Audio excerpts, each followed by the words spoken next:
it seems to me, that for as much as there's rhetoric around decoupling the economies of these two nations, the 2G superpowers, I guess you'd say, they seem to be getting more and more enmeshed, whether it's about who processes whose rare earth, who sells agricultural products to whom. Is commerce potentially the great sort of engine that could head off a hotter conflict between the U.S. and China, i.e. neither nation can really afford to go to war with one another because they need the other too much? Absolutely. And what we're looking at is, when we've been talking about the rising tensions politically between the US and China, the thing we always talk about, especially in Australia, is China's ambitions to annex Taiwan. The only thing really stopping that is semiconductors. And the US knows that they've tried and they don't know how to make the semiconductors the way the Taiwanese do. The Chinese know the same. And so that's very valuable in between. And that's, of course, also influenced by rare earth minerals. And I think there's also just this element from the US that they just don't want to be involved in overseas conflicts. We see Trump relish in stopping overseas conflicts. He says he's solved 7 out of the 8 wars on his watch, and he's got just Ukraine and Russia left. And so there would be zero appetite for the US to have to get involved if China wanted to annex Taiwan. I know at a retail level in politics in America, no one would be very excited about that. And so I think they've all just realized what the cards that they have are on the table. And if Donald Trump is going to take a hit for the economy, you're right, he wouldn't want to do it before midterms. He'd probably want to do it on his way out, but he also wants to leave on a high this time. I think that's still smarting for him from last time around. No, I think that's right. Hey, finally, before I let you go, though, for all the talk of peace and amity and doing business together, the president also announced before his meeting with Xi Jinping that the U.S. Department of War is to immediately begin testing nuclear weapons on an equal basis with other nuclear powers. Now, this seemed, at first it made huge headlines. Oh my gosh, are they going to be having, mushroom clouds in the desert again? Well, not so much. But tell us about this and what the aim of this particular bit of, I guess you'd call it saber rattling, is here. Who is this targeting? Is it aimed at Putin? Is it aimed at Xi? What's the audience for this message?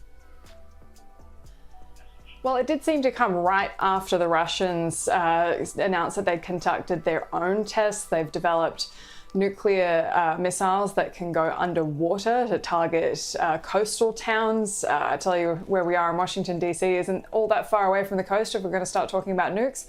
So I think there was just that, well, if he's going to flex his muscles, I'm going to flex mine. It doesn't make a ton of sense if you're not actually testing new technology. And so without them saying we've developed something new we're going to try out, it really does seem like it's you show me mine, I'll show you yours kind of one-upping. And this is the Trump approach. He says he has peace through strength and he doesn't want to look weak. That has worked before, but I don't know how popular it's going to be testing nukes. They haven't done it in the US in 30 years. And I was reading that apparently the only state where they can actually do it logistically is Nevada, which is something of a swing state. And so I don't know if Trump would want to do that too close to midterms either. It's really far out in the desert, but apparently it could shake some buildings in Las Vegas. So I don't know if that would be all that popular. I don't know. In the old days, back in the 50s and 60s, they used to have atomic parties at the Las Vegas casinos, and you could sit on the roof of the big hotels and watch the mushroom clouds go. Annalise Nielsen, we're going to have to leave it there. Thank you so much for your time. Thank you.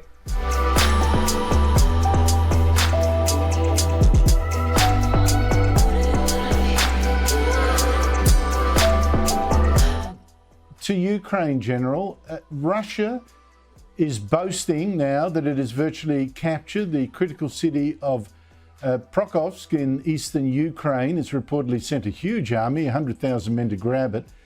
Now, if the city does fall, just look at the map. I mean, you can see that Russia can then cut off a big chunk of the Donbass that it's trying to capture and the Ukrainian soldiers in it, which is probably why Ukraine's president was in the city, I think, yesterday to encourage the troops. What is the state of this battlefield? Well, it's not as Russia describes it. They've tried, this is almost 2 years in the making, to take Prokofsk. They're suffering on average over 1,000 casualties a day. They are not winning this war. And there is no way that Russia can take the entire Donbass region. The Institute for Study of War thinks it'd take them 3 to 4 years. The problem we have is Russia creates such a false narrative. The media picks it up as its gospel. We get people running around the United States, and some of them actually every once in a while are able to provide advice to President Trump on these things, on these false narratives. One, the justification for the war, completely false, that Eastern Ukraine and NATO is encroaching on Russia. That's an absurdity. All those countries used to be a part of the Soviet Union. They want no part of Russia, and they want to be a part of NATO to protect them from Russia, not to invade it. And that's narrative number one. Narrative number two is Russia's winning the war. And that's just not true. Ukraine doesn't have the capability to drive them out right now, but Russia is not going to take this entire Donbass region anytime soon. And they have taken, as you indicated, staggering losses in attempting to do this. And the so-called taking of Pokrovsk is infantry small squads that have infiltrated certain parts of it. So even that is a bit of a false narrative. Putin believes that he's received no significant pressure in his mind to stop the war. And that's why he won't go to a ceasefire, because he believes in his mind he can likely continue this for another year or two, admittedly taking significant losses. He won't make a lot of progress, but what he believes he'll do is he'll wear down President Trump, wear down the United States, and do the same with the Europeans. And by escalating the war on the Ukrainian people, Andrew, he thinks that pressure that comes from killing women and children and other people who are not involved in the war will put pressure on Zelensky to make concessions. We have to give Ukraine all the offensive weapons that we have to provide them the capability to take out significant deep targets that are really where the killer drones are coming from, the manufacturing center, and the bombers that are delivering the glide bombs and the cruise missiles that are killing so many of the Ukrainian people. So the war is going to continue the way it is as of right now. And hopefully the European leaderships have demonstrated their steadfastness to stick with it. President Trump is doing the same, in my judgment. And we're going to see what happens over time. Putin will likely wave a flag and say, I'd like to go back to the negotiating table. I don't think Trump is going to put up with it unless he knows he already gets a commitment out of him before the negotiations for a ceasefire. Well, I've got to thank you, General, because I know how busy you've been behind the scenes to try to get the president on the right track here.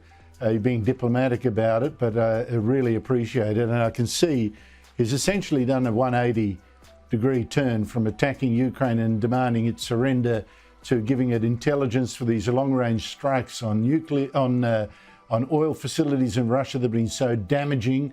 He hasn't given the tomahawks yet, but one hopes that decision is not that far in the future. General Keane, thank you so much for your time. Good talking to you, Andrew, and good seeing you again. Thank you.